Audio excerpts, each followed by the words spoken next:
Deceit, faking documents, and even smuggling children were some of the attributes of this woman. She broke the law, broke the policies, lied, and even faced with possible execution, she did not stop. Her real name was Irena Sendler, also known as Sendlerova. She risked her own life to do what she felt was right. So today, I'm going to tell you a story of heroic acts of Irena Sendler because they need to be known and remembered. In 1939, she worked at the Department of Social Welfare and Public Services. This is also when the Second World War broke down, and she used her position to create a fake documents in order to help wounded Polish soldiers and Jewish families. In Yad Vashem interview, which is a National Institute for Holocaust Research, she explained that the basis for providing social welfare was background survey. So we would write some random Polish name, and thus we got the money and clothing. She faked over 3,000 documents during that time. And then in 1940, Warsaw Ghetto was established. And again, she used her position to and managed to get a permit under pretenses of inspecting sanitary conditions. She got into ghetto and started first helping her Jewish friends by selling their goods and obtaining money for their welfare, or also as a means of escape. And soon she noticed that that was enough also. The people were starving on the streets, especially the children. So she started coming in and out many times a day, smuggling food and milk for them. Unfortunately, in 1942, Treblinka extermination camp was created only 60 miles away from Warsaw Ghetto. And this is when the situation for Jewish population over there took a very bad turn.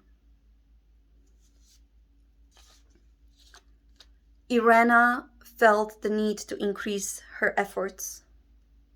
And during that time also a Żegota, a underground council to aid Jewish population, was created, and she became a main activist there. She saw the mission of saving children has to take a new turn. They had to be taken out. So she established connection with the Polish church, and church began teaching these children Polish language and prayers so they could pass as Polish outside of ghetto.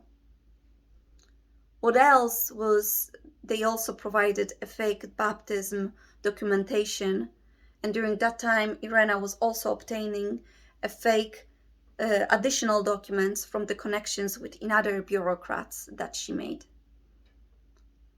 She also found an orphanages and families that would help those children. The children would be escorted in trolleys, or hidden in trolleys, or through the city sewers. Infants were placed in toolboxes or medicine boxes and given a medicine in order to keep them sedated. Crates and coffins were also used sometimes. The children's mouth have been taped, the smaller ones, so no one would hear them crying, because that would equal a certain death. With her efforts, over 2,500 children have been rescued. But her work didn't end there. Even faced with a jail, tortured, and faced with a death sentence, she did not break. She was the only one person knowing the real identities of these children, because her intention was to connect them with their families after the war. Unfortunately, most of the families did not survive. Nevertheless, after she escaped the prison with the help of Żegota Council, she took on a fake name and continued her work. I would encourage you to search more of her story, or at least watch the movie The Courageous Heart of Irena Sendler, created in 2009. I would like to close with her own words. I would like to preserve the memory of many noble people risking their lives while saving their Jewish brothers, whose names no one remembers. But our memory and the memory of the next generations must also preserve the image of human nastiness and hatred, which made them betray their neighbors to the enemies for certain that we also saw the indifference to the tragedy of dying. My dream is for the memory to become a warning to the world. May a similar tragedy to humanity never be repeated. Thank you.